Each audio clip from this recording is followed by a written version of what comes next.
ब्रह्म वेदान्तविदो वदन्ति परमं प्रधानं पुरुषं तथान्य विश्वोदिगते कारणीमीश्वरं वा तस्मै नमो विघ्नविनाशिनाय।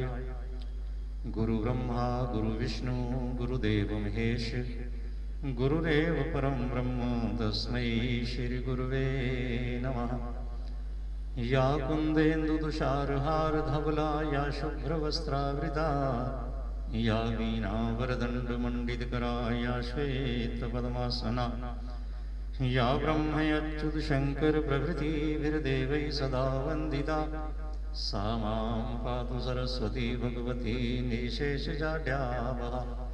कर्पूरगौरं करुणावतारं संसारसारं भुजगेन्द्रहारं सदा वसन्तं हृदयारविन्दे भवं भवानी सहितं नमामि। वंशी विभूषितकरालवनीरदाभात् पीताम्बरादरुणबिम्बफलात् रुष्टात् पूर्णेन्दुसुन्दरमुखादरविन्दनेत्रात् श्रीकृष्णात् परं किमपि तत्त्वमहं न जाने। नारायणं नमस्कृत्य नरं चैव नरोत्तमं देवीं सरस्वतीं व्यासं ततो जयमुदीरयेत्।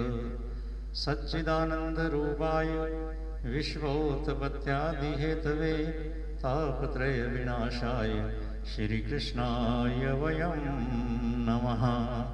बोलो सच्चिदानंद भगवान की जय। आज रविवार कार्तिक महीना शुक्ल पक्ष षष्ठी तिथि विक्रमी संवत 2079 सन ईस्वी 2022 अंग्रेजी तारीख 30 अक्टूबर कार्तिक प्रविष्टा 14। आज छठ पर्व मनाया जाएगा और आज छठ पूजन जो लोग करते हैं उनके लिए बहुत ही पावन पवित्र अति उत्तम दिन है। भारतीय संस्कृति का छठ पर्व एक महत्वपूर्ण अंग है और कई प्रदेशों में छठ पूजा बड़े नियम से विधि से श्रद्धा से की जाती है। जैसे दीपावली का हम लोग उत्सव मनाते हैं, जन्माष्टमी का उत्सव मनाते हैं, दशहरे का उत्सव मनाते हैं, तो ऐसे ही आज भारतवर्ष के कई भागों में छठ महाउत्सव ये मनाया जा रहा है। तो जो भी छठ उत्सव मना रहे हैं उनको बहुत बहुत मंगल कामनाएं, भगवान उनकी मनोकामना को पूर्ण करें। आने वाली गोपाष्टमी मंगलवार 1 तारीख को होगी। परिक्रमा नवमी, प्रभात फेरी, आंवला नवमी ये 2 तारीख बुधवार की आएंगी। बोलो सच्चिदानंद भगवान की जय। पावन पवित्र गंगा जी की उत्पत्ति की कथा श्री सूत जी महाराज ऋषियों को सुना रहे हैं। ऋषियों ने सूत जी महाराज से प्रश्न किया कि भगवान आपने ये बड़ा अद्भुत प्रसंग कहा कि देवताओं की माता के चारों ओर अग्नि प्रज्वलित करके राक्षस लोग वहां से भाग गए। देवताओं की माता का कुछ बिगड़ा नहीं, लेकिन जो अग्नि लगाने वाले दैत्य थे, राक्षस थे, उनमें से कोई जीवित बचा नहीं। महाराज ये कृपा करके अद्भुत जो पावन पवित्र कथा है कि इसके आगे क्या हुआ यह प्रसंग आप हमें सुनाने की कृपा करें कि अग्नि देवता ने देवताओं की माता का क्यों नुकसान नहीं किया, क्यों उनको जलाया नहीं, इसमें क्या विशेषता है। सूत जी कह रहे हैं कि ऋषियों आपकी भक्ति को देखते हुए, आपकी श्रद्धा और आपके भाव को देखते हुए मैं आपको बता रहा हूं कि हरि भगवान का जो चिंतन करने वाले हैं, हरि ध्यान परायणः, जो हरि के ध्यान में, जो परमात्मा के चिंतन में सदैव जीव लगे रहते हैं ना, अग्नि देवता तो क्या, कोई भी संसार का जीव उसका बाल बांका नहीं कर सकता। जितने तारे गगन में गर उतने दुश्मन होए, यदि प्रभु की हो कृपा तो बाल न बांका होए। तो प्रभु की जिसके ऊपर कृपा हो जाती है उसको दो चार दुश्मन तो क्या, सारी दुनिया भी अगर उसका कोई नुकसान करना चाहे तो नहीं कर सकती। तो देवताओं की माता अदिति भगवान के चिंतन में बैठी हुई थी, भगवान के ध्यान में बैठी हुई थी। क्योंकि जहां पे भगवान की भक्ति करने वाले लोग बैठते हैं, दिखावे के लिए नहीं, जो सच्चे मन से आत्म समर्पित होकर के अपना सब कुछ परमात्मा के अर्पण कर देते हैं कि प्रभु अब हमारा ये जीवन आपके हाथ में है, अब सौंप दिया इस जीवन का सब भार तुम्हारे हाथों में। हम बेफिक्र हैं, हम निश्चिंत हैं, हम तो अपने ही कारोबार में लगे रहते हैं। जैसे हम लोग एक घर की जिम्मेदारी किसी व्यक्ति को सौंप देते हैं कि भाई अब ये तुम्हारी जिम्मेदारी है, हम तो सो रहे हैं। तो ऐसे ही जैसे वो व्यक्ति हमारे घर की रखवाली करता है, बुजुर्ग हमारे घर की रखवाली करता है, जहाँ बच्चा बेफिक्र होकर के माँ की गोद में सो जाता है तो माँ उसकी रक्षा करती है, ऐसे ही भगवान अपने भक्त की रक्षा करते हैं जो आत्म समर्पण कर देता है, जो भगवान के समर्पित होकर के कोई भी कार्य करता है। तो वहां पे भगवान ब्रह्मा जी, विष्णु जी और भगवान महादेव स्वयं विद्यमान रहते हैं। जहाँ पे कोई तपस्वी लोग तप करते हैं, जहाँ पे भगवान का सिमरन होता है, रिद्धि सिद्धियां वहां पे निवास करती हैं और भगवान स्वयं रक्षा चक्र बना करके और उस जीव की रक्षा करते हैं, उसमें किसी अशुभ वस्तु को प्रवेश नहीं करने देते। भक्त का अनिष्ट करने वाला उसमें प्रवेश नहीं कर सकता, ऐसा भगवान सुरक्षा चक्र तैयार करते हैं। तो देवताओं की माता भगवान के आश्रित बैठी हुई थी। आए राक्षस, अपना काम किया, चले गए राक्षस, सारे के सारे मारे गए। और इधर से अपना प्रभु का चिंतन करते हुए ओम नमो भगवते वासुदेवाय, इस बीज मंत्र का, महामंत्र का वो जाप कर रही है। 12 अक्षरों का जो मंत्र है इसका वो सिमरन कर रही है, भगवान को रिझा रही है। भगवान वहां पे सन्मुख उसके प्रकट हुए। जैसे ही देवताओं की माता के सन्मुख भगवान प्रकट हुए, शंख चक्र गदा धारण किए हुए कमल नेत्र प्रभु, जैसे ही भगवान जी ने वहां पे अपना दर्शन दिया और भगवान देवताओं की माता के सन्मुख आकर के खड़े हो गए और कहा कि देव माता, आपने नेत्र खोलो और वरम वर्य प्रसन्नोस्मि तप साराधिता स्तया, आपने जो तपस्या की है मैं अपनी तपस्या के ऊपर बहुत प्रसन्न हूं और मैं आपको वरदान देने के लिए यहाँ पे आया हूं। जो कुछ आपको चाहिए वो आप मेरे से वरम वर्य दास्यामि यते मनसी रोचते, जो तुम्हारे मन में इच्छा हो, जो तुम्हारी कामना हो, जो तुम चाहती हो, मेरे से वरदान मांगो, मैं आपके ऊपर प्रसन्न हूं और मैं आपकी हर इच्छा को पूर्ण करूंगा। मैं अपना वरदान देने के लिए तुम्हें यहाँ पे प्रकट हुआ हूं। इत्युक्त्वा देव माता, तो भगवान जी ने ऐसे जब कहा, प्रभु के पवित्र पावन मधुर वचनों को सुना, देवताओं की माता ने अपने नेत्र खोले। नेत्र खोलने के बाद भगवान के सन्मुख हाथ जोड़े, हाथ जोड़ करके भगवान की स्तुति कर रही है। नमस्ते देव देवेश सर्वव्यापिन जनार्दन, सत्वादि गुण भेदेन लोक व्यापार कारण। नमस्ते बहुरूपाय आरूपाय नमो नमः, सर्वैकाद्भुत रूपाय निर्गुणाय गुणात्मने। नमस्ते लोकनाथाय परम ज्ञान रूपिणे। माता ने ऐसी स्तुति की कि हे परम पिता परमात्मा, आपको प्रणाम है। हे सतोगुण रजोगुण तीनों गुणों से रहित प्रभु, आपको नमस्कार है। ऐ प्रभु, आप साकार रूप भी हो और आप निराकार भी हो, आपको बार बार प्रणाम है। बहुत सारे रूप को धारण करने वाले, बहुत सारे अवतार लेने वाले प्रभु, मैं आपको बार बार नमन करती हूँ। इस पृथ्वी का बोझ उतारने के लिए आप बार बार अवतार धारण करते हैं। ज्ञानियों को ज्ञान देने के लिए और मायावियों को उनकी माया से दूर करने के लिए मैं आपको नमस्कार करती हूँ। प्रभु, आपका जो दर्शन है, आपका आशीर्वाद है, ये जीव को भव बंधन से, आवागमन के चक्कर से मुक्त करने वाला है। परम पिता परमात्मा, आप संसार के रक्षक हो, आप दया के समुद्र और सत्य का संग देने वाले, साथ देने वाले, आपको बार बार प्रणाम है। ऐसी जब माता ने वंदना की तो भगवान कहने लगे, देवी आपको जो कुछ चाहिए आप मेरे से प्राप्त करें, आप मेरे को अपना मनोरथ कहें। देव माता भगवान जी के वचन सुनकर के प्रेम भाव से भगवान के सन्मुख बैठ करके कहने लगी, प्रभु मैं आपसे क्या मांगू?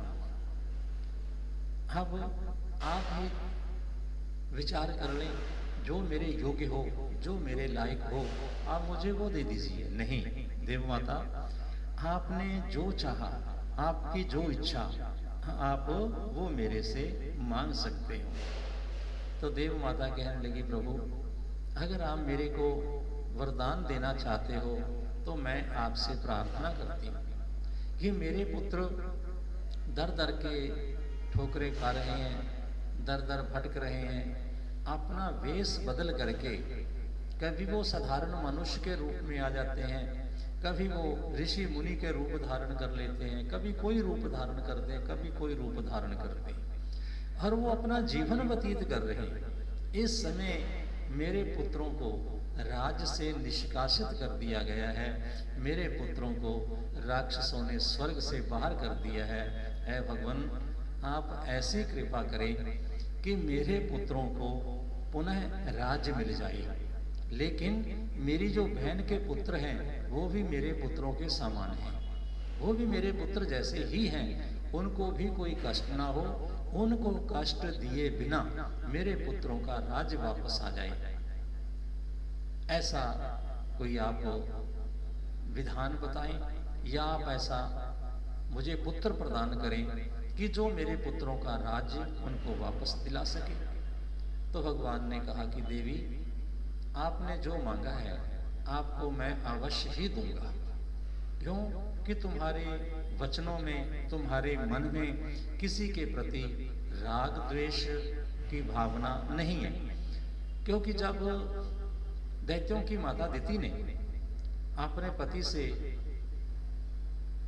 वरदान मांगा था और अपने पति से उन्होंने आग्रह किया था कि मुझे ऐसा पुत्र चाहिए, मुझे ऐसा पुत्र चाहिए जो देवताओं को हरा दे, देवताओं को मार दे, देवताओं को कष्ट दे, देवताओं का नाश कर दे और मेरे पुत्रों को राज दिलाने वाला हो। उनकी भावना कैसी थी कि दूसरे को दुख दे करके, दूसरे का छीन करके, दूसरों को खत्म करके, दूसरों को पीड़ा दे करके, दूसरों को अपमानित करके मेरा पुत्र राज वापस लाए। लेकिन आज देवताओं की माता कैसे मांग रही है? वही राज है, वही भाग है, वही स्वर्ग है, लेकिन मांग क्या रही है? मांगने का ढंग है, मांगने का अपना तरीका है कि भगवान मेरे पुत्रों का राज उनको मिल जाए, लेकिन मेरी बहन के पुत्रों को भी कोई कष्ट ना हो। ये होती है साधारण और महापुरुषों की, और जो ज्ञानी पुरुष हैं, जो भक्त लोग हैं, उनकी भावना।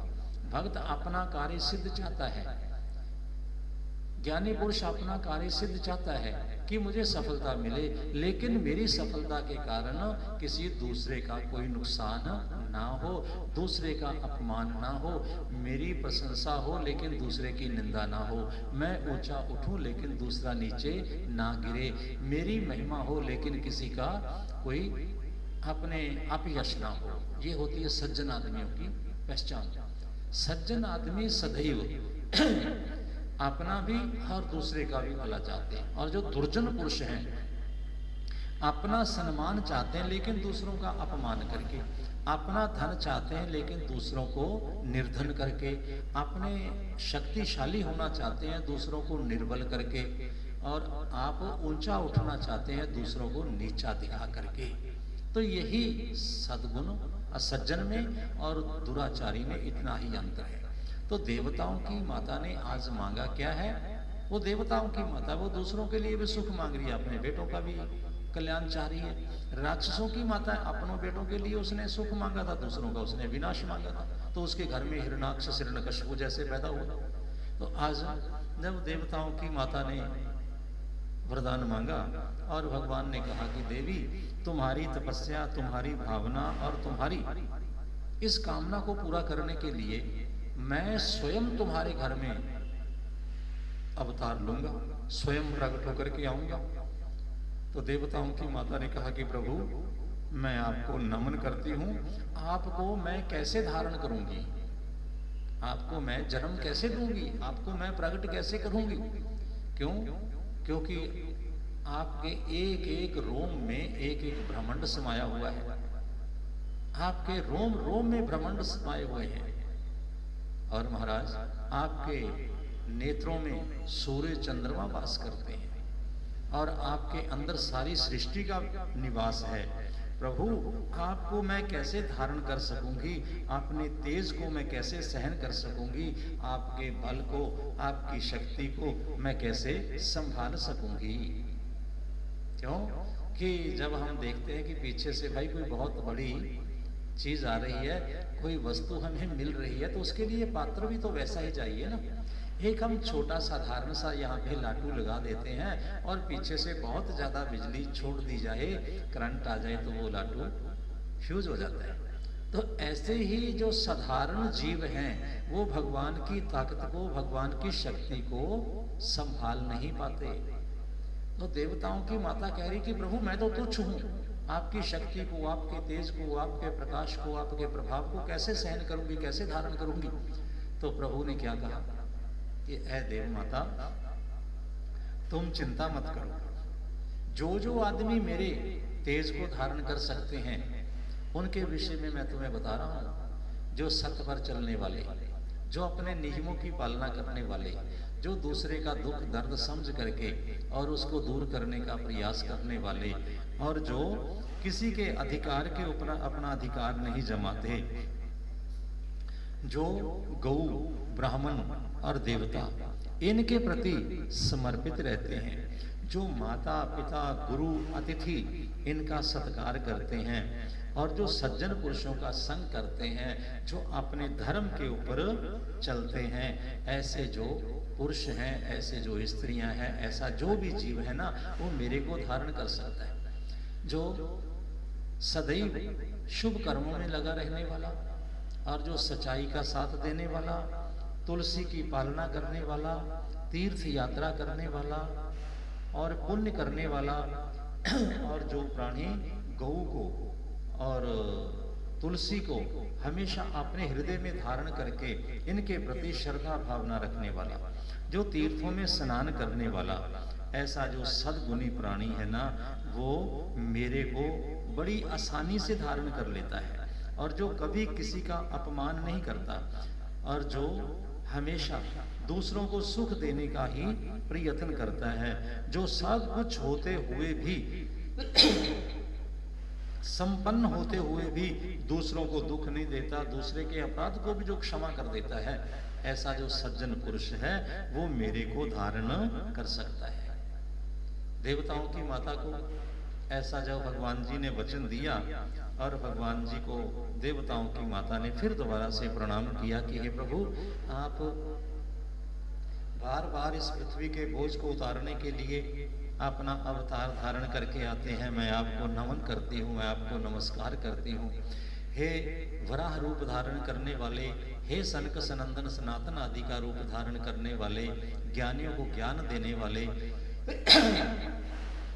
दुष्टों का संहार करने वाले परम पिता परमात्मा, कण कण में व्यापक आपको नमन है।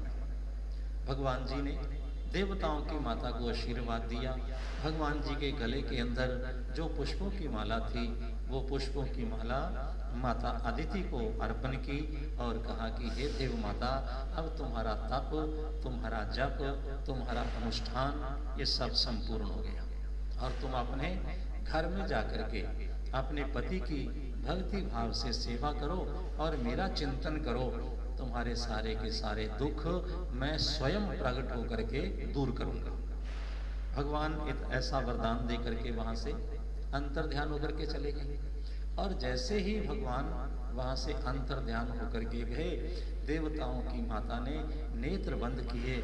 जिस दिशा में भगवान गए थे तो उस दिशा को बार बार प्रणाम कर रही हैं। प्रणाम करके भगवान का आशीर्वाद लेकर के बड़ी प्रसन्नता के साथ ओम नमो भगवते वासुदेवाय इस मंत्र का जाप करती हुई माता अदिति वापस अपने आश्रम में अपने पति कश्यप ऋषि के पास आई। कश्यप ऋषि के पास आकर के भगवान जी से हुई वार्तालाप, जो भगवान जी ने वरदान दिया वो सारी कथा, वो सारा प्रसंग देव माता अदिति ने अपने पति कश्यप ऋषि को सुनाया और कहा कि हमारे घर में परम पिता परमात्मा भगवान श्री नारायण प्रकट होंगे और हमारा कल्याण होगा। समय व्यतीत होता गया और समय व्यतीत हुआ, समय बीतता गया। कुछ समय के बाद भगवान वहां पे कश्यप ऋषि के घर में माता अदिति के घर में वामन रूप धारण करके प्रकट हुए। बोलो वामन भगवान की जय। जैसे ही वामन जी महाराज प्रकट हुए और उनके देखते ही चारों तरफ से बहुत ही सुंदर वायु बहने लगी, देवता लोग फूल बरसाने लगे, वेद स्तुति करने लगे, बहुत और जीव आकर के उनको नमन करने लगे।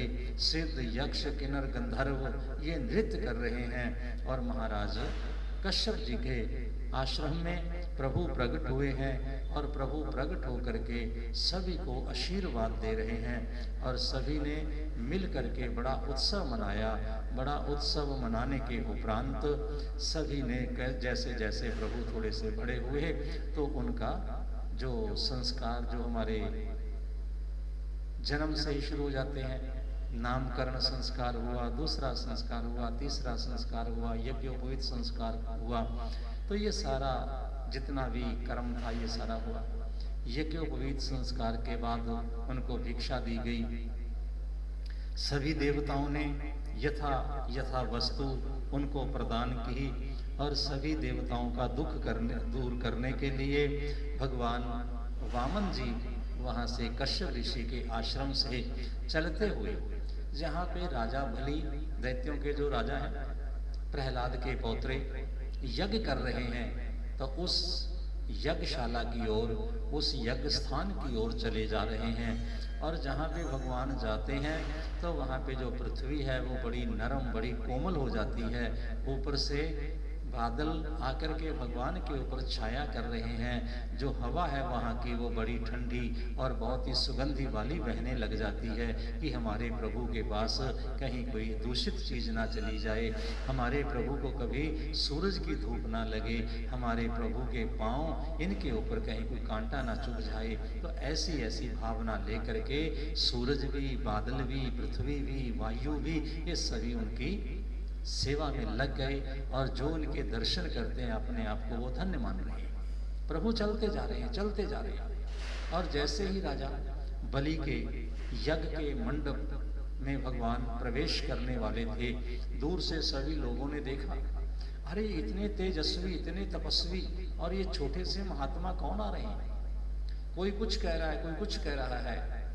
लेकिन उस समय दैत्यों के गुरु शुक्राचार्य उन्होंने देख लिया कि ये कोई साधारण जीव नहीं है, ये स्वयं साक्षात भगवान श्री नारायण है। नारायण जी को देखा और राजा बलि को एक तरफ ले गए और जाकर के समझा रहे हैं अपने शिष्य, अपने जजमान राजा बलि को कि हे राजा बलि, ये जो सामने वामन रूप धारण करके बौना आदमी जो आ रहा है, बड़ा तपस्वी है, बड़ा तेजस्वी है, चेहरे के ऊपर जिसके बड़ा तेज है, वो जो आ रहे हैं ना, उनके छल में मत आना। क्यों कि ये कोई साधारण तपस्वी नहीं है, साधारण ऋषि बालक नहीं है, ये साधारण महात्मा भी नहीं है, ये स्वयं नारायण तुम्हारे साथ छल करने के लिए आ रहे हैं और इनसे सावधान रहना। वो अपने शिष्य को समझा रहे हैं, लेकिन राजा बलि उनकी बातों को सुन रहे हैं और इधर से भगवान चलते हुए यज्ञ मंडप में प्रवेश करने की तैयारी कर रहे हैं। तो ये प्रसंग है कि गंगा कैसे प्रकट हुई, गंगा जी की उत्पत्ति कैसे हुई। तो ये सारा प्रसंग कल की कथा में आएगा कि गंगा कैसे भगवान के चरणों से प्रकट होती है। बोलिए सच्चिदानंद भगवान।